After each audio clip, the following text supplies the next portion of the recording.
अवधूत चिंतन श्री गुरुदेव दत्त श्री स्वामी समर्थ महाराज की जय. आपल्या यूट्यूब चॅनलमध्ये मी तुम्हा सर्वांचे मनापासून खूप खूप स्वागत करीत आहे. उद्या म्हणजे 3 तारखेला शाकंभरी पौर्णिमा म्हणजेच पौष पौर्णिमा ही अतिशय महत्त्वाचा दिवस आहे. शाकंभरी नवरात्र उत्सवाची उद्या ही सांगता होणार आहे. पौर्णिमेच्या दिवशी आपल्याला कुळाचार करायचा असतो आणि शाकंभरी देवीला, जी भाज्यांची देवता आहे, जी फळांची देवता आहे, तिला नैवेद्य दाखवायचा असतो. हा नैवेद्य शक्यतो 64 भाज्यांचा नैवेद्य आपल्याला ह्या देवीला अर्पण करायचा असतो, म्हणजेच दाखवायचा असतो. त्या कसं करायचं तेच आपण आजच्या व्हिडिओमध्ये बघणार आहोत. तर चला तर मग आपण व्हिडिओला सुरुवात करू. सगळ्यात आधी पौर्णिमा कधी लागणार आहे, तर आज 2 तारीख आहे आणि आज संध्याकाळी 6:56 ही पौर्णिमा लागणार आहे आणि उद्या दुपारी 3:33 ही पौर्णिमा संपणार आहे. तर आता सगळ्यात महत्त्वाचा प्रश्न आहे की सत्यनारायण कधी करायचं. तर बघा, सत्यनारायण हे आपल्याला 3 तारखेलाच करायचं आहे. म्हणजे 3 तारखेला पौर्णिमा जरी 3:30 म्हणजे 33 संपणार असली तरी प्रदोष काळ हा होऊन गेला जात असतो.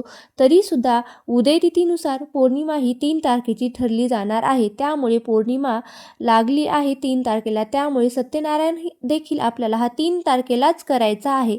आणि 3 तारखेला 3:03 जरी पौर्णिमा संपणार असली तरीसुद्धा उदयतिथी धरली जाणार आहे. जर पौर्णिमा 6:30 वाजता जरी लागली असती तरी तुम्ही सत्यनारायण हे करू शकत होतो. पण खरं तर कॅलेंडरनुसार ही पौर्णिमा 3 तारखेलाच आपल्याला सांगितलेली आहे, त्यामुळे तुम्हाला 3 तारखेलाच करायचं आहे.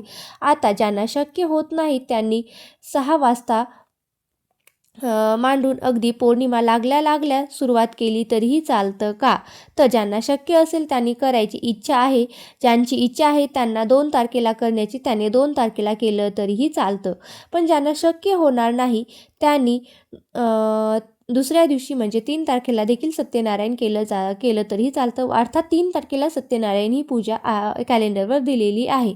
आता बघा, कॅलेंडरमध्ये लिहिलेलं आहे की 3 तारखेला ही पौर्णिमा आहे, सत्यनारायणाची पूजा आहे. तर आता बघा, शाकांबरी पौर्णिमा म्हटलं की बऱ्याच महिलांनी शाकांबरी पौर्णिमेनिमित्त बऱ्याच जणांनी स्वामी समर्थ केंद्रामध्ये हे दुर्गा सप्तशतीचं पाठ घेतले जातात.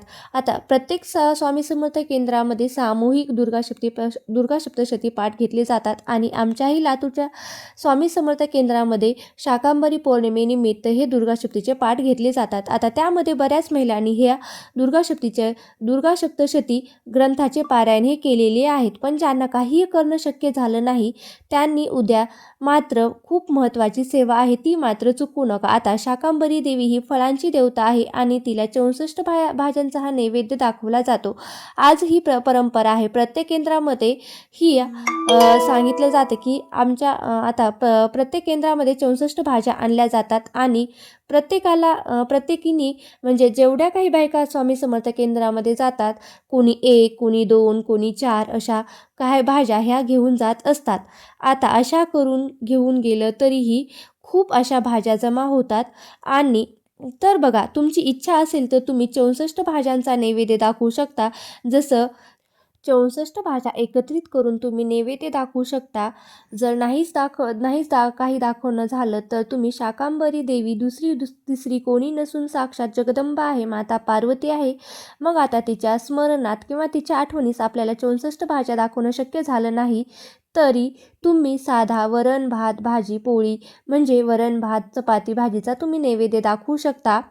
आता कुळाचार म्हटलं तर मग ज्याला आपण पुरणाचा स्वयंपाक म्हणतो, म्हणजेच पुरणाचा स्वयंपाक केला जातो. मग त्यामध्ये मेथीची भाजी, वरण भात येतो, पुरण येतो, सारं, भजे, कुरडी, पापड अशा सर्व येतं. काही ठिकाणी हे करणं शक्य होत नाही तर तुम्ही साधी वरण भात भाजी, एखादी भाजी आणि चपातीचा सुद्धा तुम्ही नैवेद्य दाखवू शकता तरीही चालतं. कारण आपली आई आहे ती आपलं सगळ्याच गोष्टी ही गोड मानून घेत असते.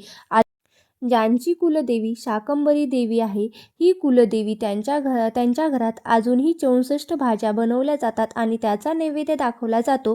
कारण आपल्याही घरात अन्नधान्याची कधीही कमतरता भासू नये. भले पैसा कमी असला तरीही चालेल, पण 2 टाईम आपण व्यवस्थित खाऊ शकतो एवढं तरी आपल्या घरात पाहिजे. आता मी तुम्हाला त्या भाज्या काय आणि कुठल्या भाज्या आहेत ज्याचा नैवेद्य तुम्ही दाखवू शकता. जेवढ्या मला माहिती आहे तेवढ्या मी तुम्हाला सांगण्याचा प्रयत्न करेन. मेथी, पालक, शेपू, चि पुन्हा बटाटा, वांगं, भेंडी, जे काही आपण ज्या आपल्या दररोजच्या वापरामध्ये जेवढ्या काही भाज्या येतात त्या सर्व भाज्या त्यामध्ये हादगा अशा वेगवेगळ्या 64 भाज्या आहेत ज्याचा आपण एकत्रित नैवेद्य करून दाखवतो. जेवढ्या तुमच्याकडे उपलब्ध असतील त्यासुद्धा तुम्ही दाखवू शकतात.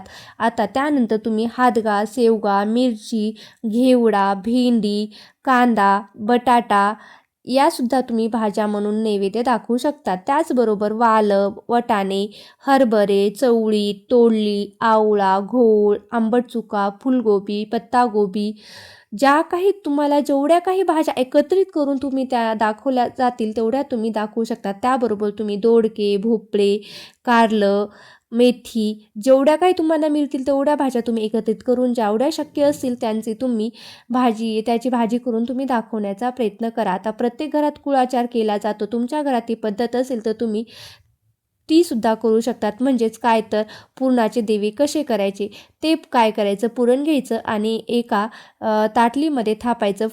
दोन असे फुलवाती थापून काय करायचं, त्यामध्ये होल पाडून 11-21 असे दिवे करायचे. त्यामध्ये 2-2 प्रत्येकी वाती असे लावून म्हणजे 11-21 जेवढे काही तुम्ही दिवे करणार आहेत ते दिवे करायचे आणि त्यामध्ये 11-21 असे दिवे करून घ्यायचे आणि कुलदेवीची आरती करायची.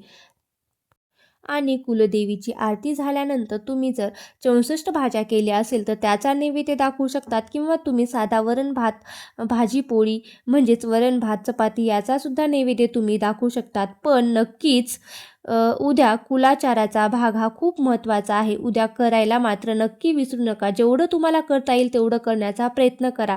म्हणजे जेवढी तुम्हाला सेवा करता येईल तेवढी करा. सत्यनारायण उद्या करायचं आहे ते तर मी तुम्हाला सांगितलेच आहेत. आता ज्यांना काहीही करणं शक्य होत नाही त्याचबरोबर कुलदेवीची सेवा ज्यांना काही करणं शक्य झालं नाही त्यांनी पूर्ण शाकंभरी नवरात्रात कोणतीही सेवा केली नाही त्यांनी उद्या नक्कीच दुर्गा सप्तशती ग्रंथाचं वाचन करावं. आता ज्यांना काही कारणामुळे वाचन झालं नाही त्यांना सगळंच करणं शक्य नाही तर त्यांनी उद्या पौष महिन्याच्या निमित्ताने पौष पौर्णिमेला शाकंभरी पौर्णिमेच्या निमित्ताने नक्कीच दुर्गा सप्तशती ग्रंथाचं पारायण करावं. त्याचबरोबर सिद्ध कुंजिका स्तोत्राचं पठण करावं.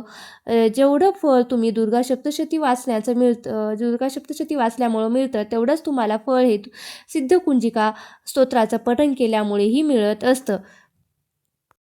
त्याचबरोबर तुम्ही उद्या भगवान विष्णू आणि माता लक्ष्मीची सुद्धा सेवा करायची आहे. बरं, तसंच तुम्हाला कुंकुमार्चनसुद्धा तुम्ही करू शकतात. तर काही ठिकाणी महिला हे लक्ष्मीची सुद्धा म्हणजे कुंकुमार्चन करत असतात. तसेच तुम्ही स्त्रीसुक्ताचं पठण करू शकतात किंवा व्यंकटेश स्तोत्राचं सुद्धा पठण हे ज्यांना शक्य होईल त्यांनी करण्याचा प्रयत्न करा. कुळाचार म्हटलं की हा सर्व 7 दिवसामध्ये करू शकता. तसेच तुम्ही या 7 दिवसामध्ये जर ओटी भरली नसेल तर उद्या आवर्जून कुलदेवीची ओटी भरून घ्या. आता उद्या आवर्जून कुलदेवीची ओटी भरा. बरेच जण देवीच्या मूळ पीठावर जाऊन सुद्धा त्यांचं दर्शन घेतात आणि ज्यांना शक्य होत नाही त्यांनी तुम्ही घरातल्या घरात देखील कुलदेवीची यथासांग ओटी भरावी. ओटीचं काय करायचं तर अशा वेळी जी ओटी आहे ती तुम्ही स्वतः वापरू शकतात किंवा ते ओटीचं सामान तुमच्या जवळच्या जर कुलदेवीचं मंदिर असेल तर त्या मंदिरात देऊन सुद्धा तुम्ही देऊ शकतात किंवा जर तुम्ही 1-2 महिन्यांनी जर त्या मूळ पीठावर जाणार असाल तर तुम्ही तेथे जाऊन सुद्धा ती ओटी देऊ शकतात किंवा तुम्ही स्वतःही वापरू शकतात. अशा प्रकारे तुम्हाला मी सांगितलेली माहिती कशी वाटली नक्की मला कमेंट करून सांगा आणि तुम्हाला जर हा व्हिडिओ आवडला असेल तर नक्की लाईक करा, शेअर करा आणि चॅनलवरती नवीन असाल तर सबस्क्राईब करायला विसरू नका. श्री स्वामी समर्थ. जय जय स्वामी समर्थ.